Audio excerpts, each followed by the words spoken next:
noche. Gracias por estar de nuevo con nosotros en Acción Positiva. Soy Francisco Arredondo. Antes de entrar a la materia del programa de esta noche, yo quisiera tocar un punto que considero que es muy importante, que tengamos una conciencia clara. Recientemente tuvimos las fiestas del final de año y como era de prever e incluso se anunciaba, pues a partir de ellas ha habido un incremento en el número de contagios de COVID. Prácticamente todos tenemos en este momento amigos o conocidos que están con sintomatología. La cepa actual, Omicron, se considera que es mucho más benigna, pero pongamos este término benigna entre comillas, porque obviamente ha llevado a mucha menos gente al intensivo, pero es altamente contagiosa. Y esto no es bueno porque entonces incrementa el número de pacientes que deben de ser atendidos. En países como Francia, como Alemania, como Dinamarca, como Canadá, ya están tomando medidas muy radicales para detener esta nueva cepa, porque como decimos, no es tan letal, pero es altamente contagiosa. Yo observé cómo muchos guatemaltecos salieron, gozaron el fin de año y desafortunadamente pues se rompieron muchos protocolos. Hago un llamado para que realmente tengamos conciencia y claridad. El virus COVID está, no se ha ido, no ha desaparecido, sigue muy vigente. Sigamos manteniendo las mismas medidas. Es bueno que tengamos nuestras reuniones, pero tengamos clarísimo, que cada vez que alguien va a una reunión, la mitad del grupo sale contagiado. Eso no es bueno, eso no sirve. Y por otro lado, ya estamos nosotros viendo que incluso hay nuevas variantes. En Francia han encontrado una nueva variante que todavía no se ha determinado cómo va a ser, cuánto va a actuar, cuánto va a afectar. Ustedes que me están viendo, a sus familias, les quiero dejar el mensaje. No hemos vuelto a una normalidad. Prácticamente podemos pensar que no existirá una nueva normalidad. Vamos a seguir viviendo con el virus. Vamos a seguir teniendo contagios.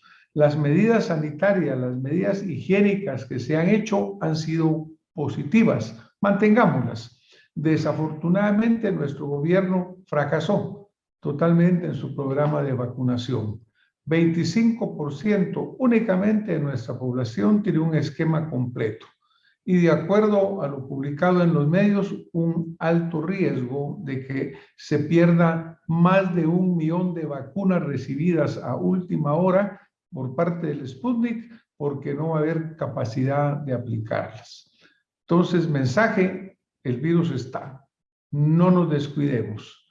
Sigamos teniendo las medidas necesarias. Después de este recordatorio sanitario, pero muy importante, muy fundamental, pues vamos a tomar el hilo de en qué terminamos nuestro programa anterior.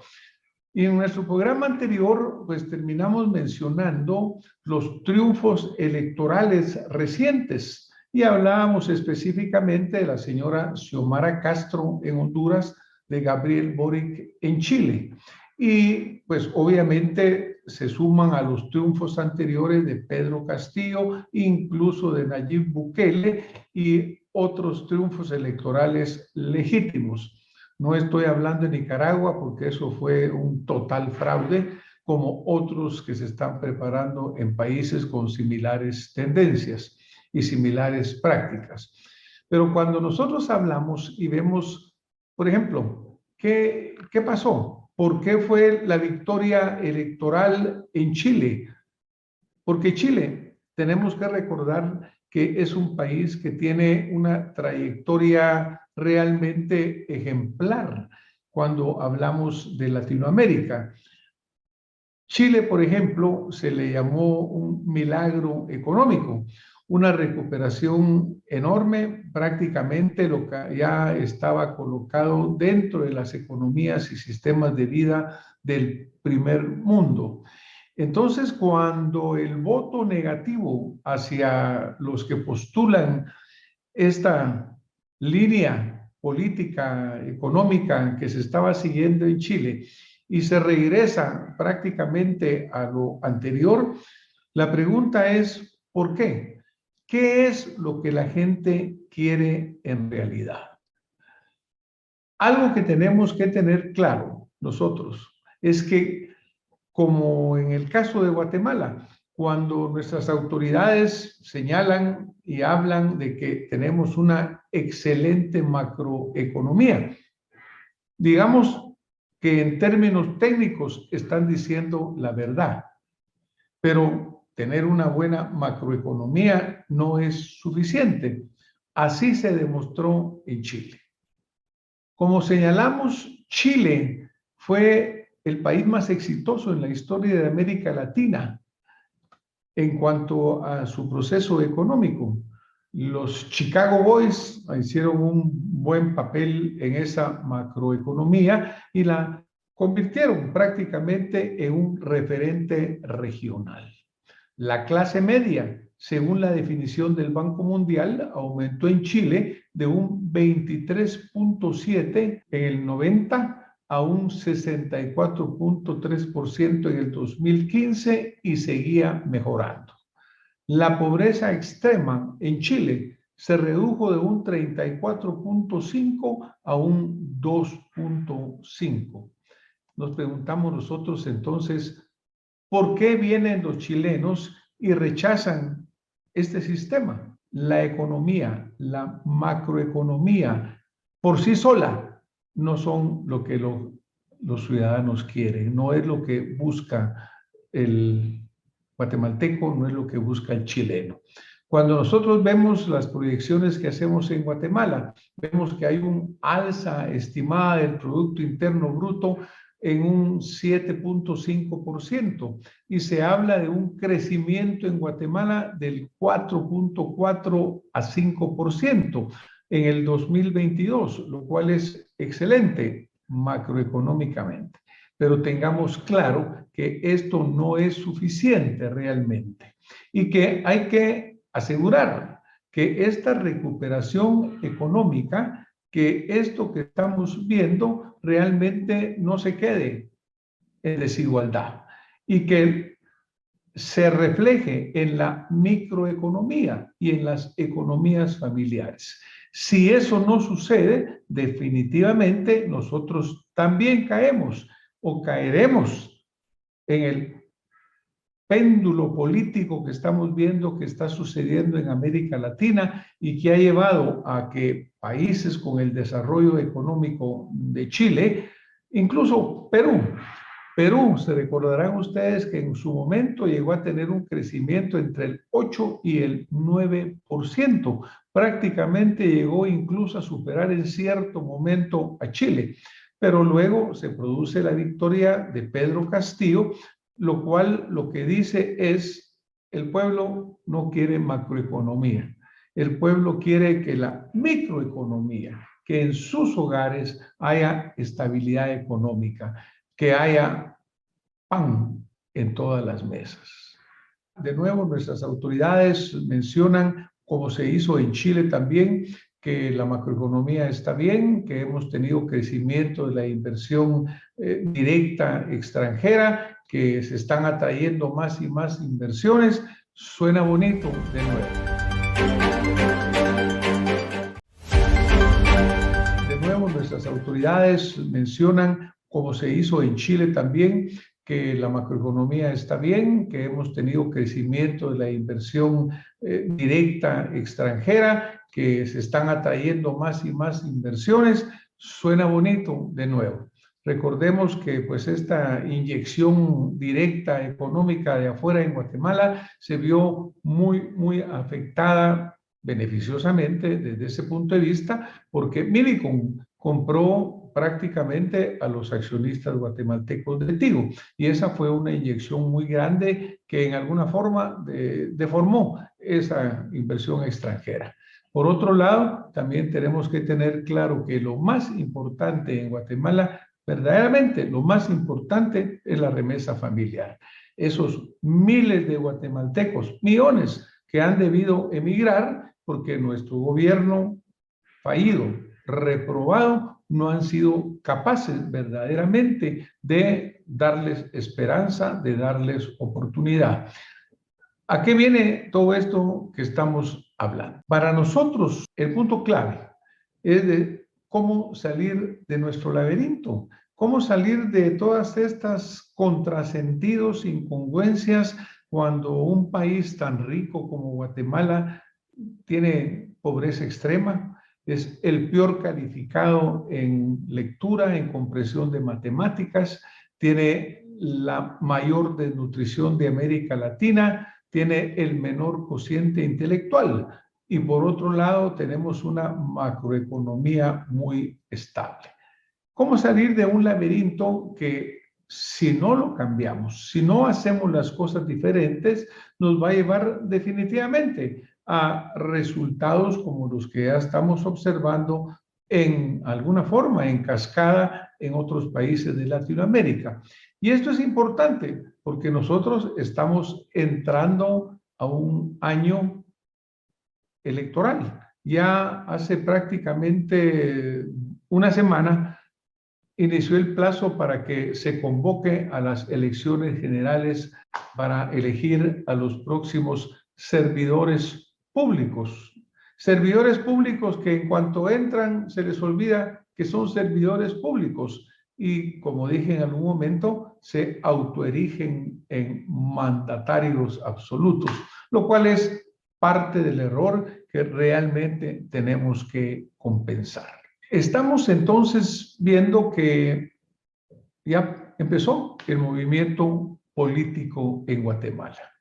Ya la política tradicional andan en sus mismas tranzas, ya empezaron a manipularse las informaciones, ya empezaron a manipularse todas las gestiones políticas. Estamos nosotros viendo más de lo mismo, el mismo pan, el mismo circo, el mismo populismo.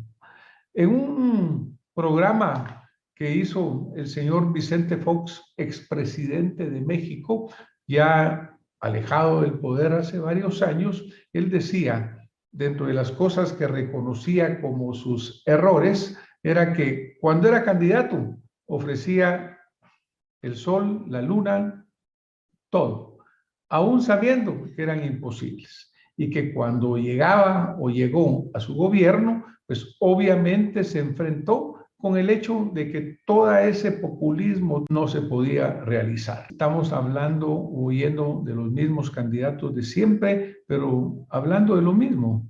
No están hablando realmente de tener programas, no están hablando de tener visión de país, no estamos hablando de que estamos haciendo las cosas diferentes, sino que simplemente lo que están haciendo es repetir lo mismo que ha llevado a la situación que actualmente vive Guatemala.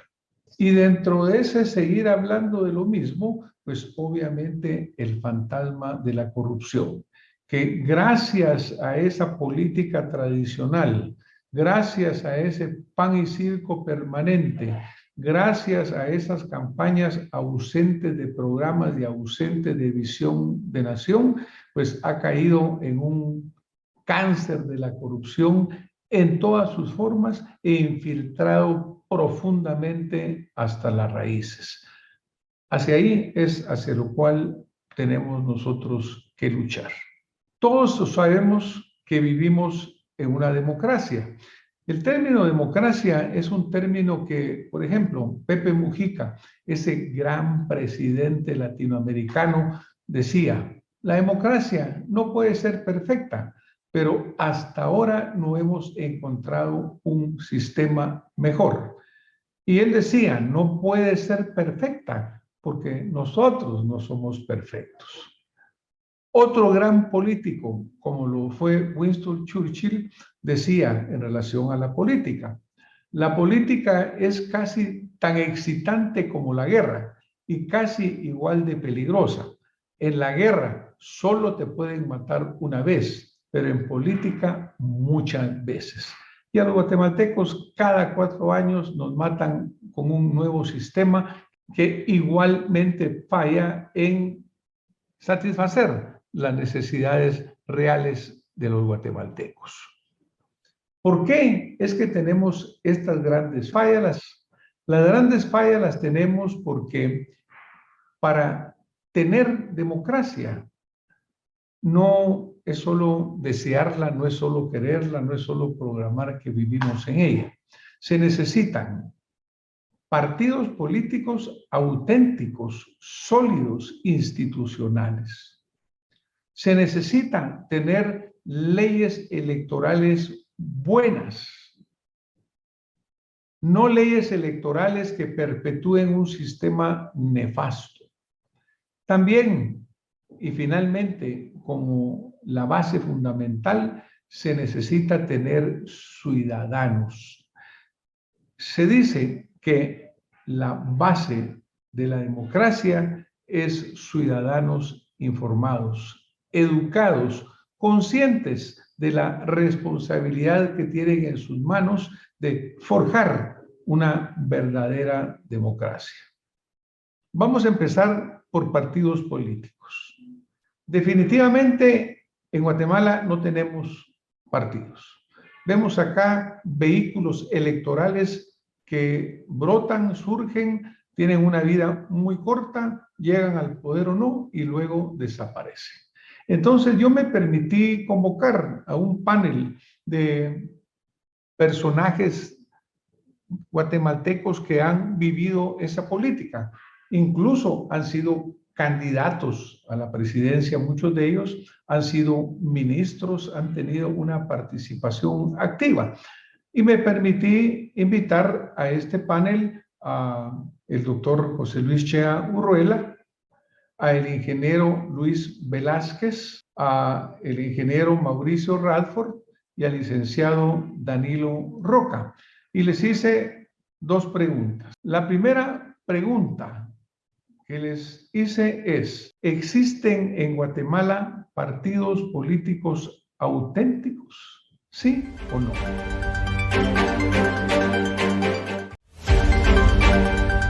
La primera pregunta que les hice es: ¿existen en Guatemala partidos políticos auténticos? ¿Sí o no? Y la segunda pregunta: si no existen, ¿cómo podemos nosotros pensar en tener una buena democracia? A continuación, los invito a que escuchemos de parte de cada uno de ellos su respuesta. En efecto, partidos políticos existen en Guatemala y de hecho, si uno asiste al Tribunal Supremo Electoral, ve un listado de unos 14, 15 partidos políticos inscritos, más muchos comités. O sea, sí existen formalmente, pero en la realidad han dejado de ser vehículos de expresión de intereses populares o de intereses sectoriales o de grupo para convertirse única y exclusivamente en vehículos de intereses individuales. Hace unos 40, 50 años los partidos surgían como la expresión de algún movimiento, de algún tipo revolucionario en alguna época, o de corte conservador. También tenemos el MLN por un lado como una visión de ese corte y el Partido Revolucionario por el otro, pero eso dejó de ser una realidad a partir de los 90. Entonces, la gente, los políticos, descubrieron la manera de hacer de los partidos políticos un instrumento de su ambición personal. ¿Y cómo afecta esto a la democracia? Pues la afecta en el sentido que no hay una expresión democrática y la gente no se puede expresar a través de un partido porque todos tienen dueño. Entonces, la democracia no está bien servida a través del sistema de partidos políticos. Desafortunadamente, no pareciera haber otras opciones. Es muy difícil tener democracia en un país que realmente tiene unos niveles tan grandes de ignorancia y que en todas las pruebas de matemática y literatura no pasa. Si en educación y sin alimentación, la democracia pareciera ser una ficción. Definitivamente no existen partidos políticos en Guatemala. Lo que existen son organizaciones clientelares, electorales, oportunistas, que prácticamente funcionan como una franquicia donde la mayoría de candidatos lo que hacen es pagar por una ficha para poder participar, y estas organizaciones lo que hacen es casi que dar las casillas al mejor postor. Es una debilidad del sistema político guatemalteco y también en la mayoría de países en este momento, y definitivamente ahí los políticos le quedan a deber a Guatemala. Por eso podríamos decir que la pandemia de los políticos es peor que la pandemia del coronavirus y está afectando mucho a Guatemala y al mundo. La ausencia de verdaderas instituciones políticas, concretamente partidos, definitivamente, esto afecta la democracia de un país, afecta la república, afecta la institucionalidad y por ende el desarrollo de los ciudadanos en general.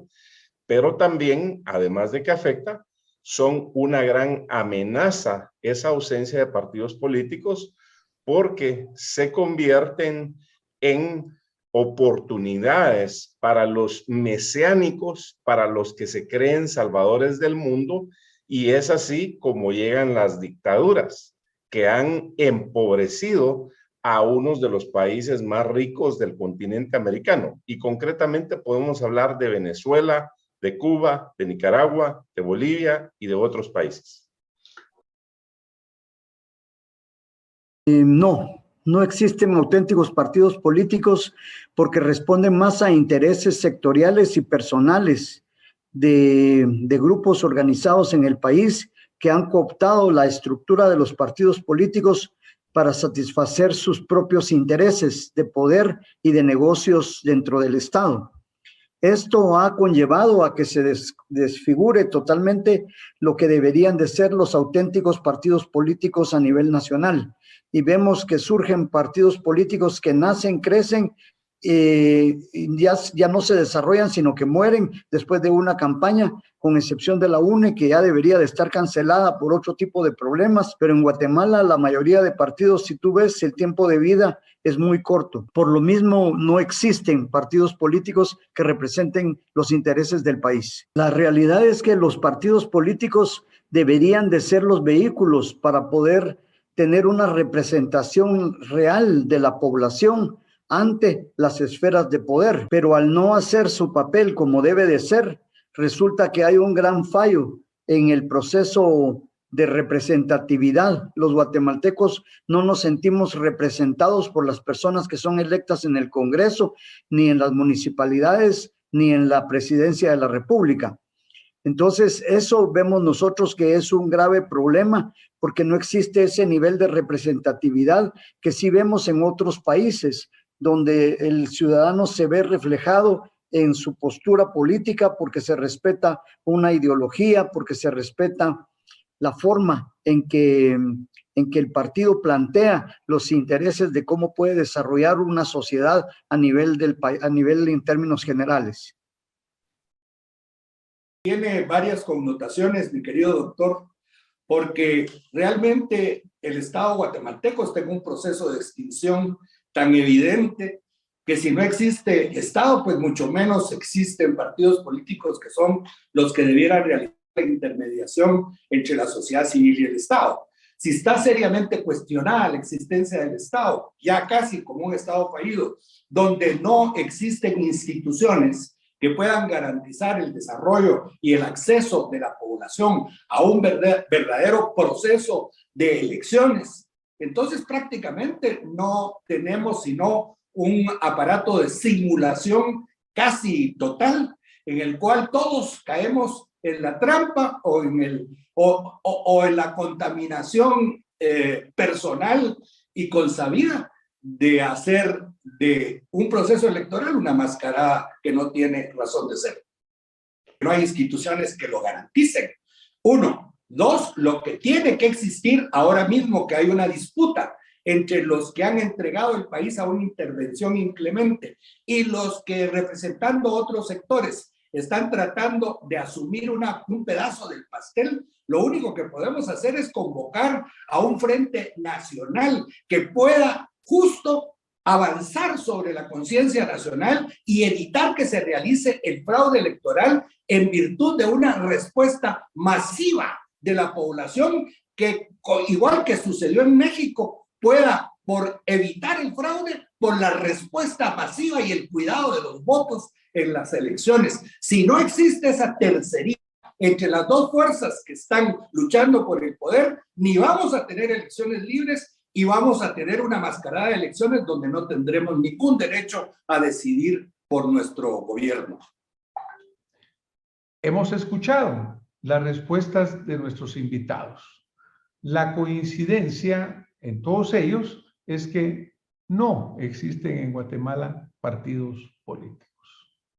Son vehículos electorales. No sirven al interés del ciudadano.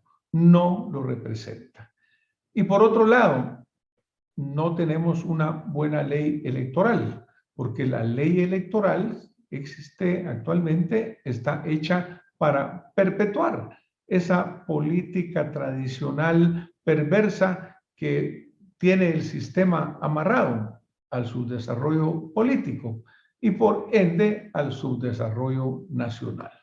En nuestros siguientes programas vamos a continuar analizando más a fondo qué es lo que verdaderamente nosotros necesitamos, cómo debemos de cambiar esa ley electoral y de partidos políticos para que verdaderamente el ciudadano pueda expresarse, quitar, por ejemplo, esos listados nacionales a través de los cuales los partidos políticos existentes actualmente, estos vehículos electorales, hacen dinero vendiendo curules, por ejemplo.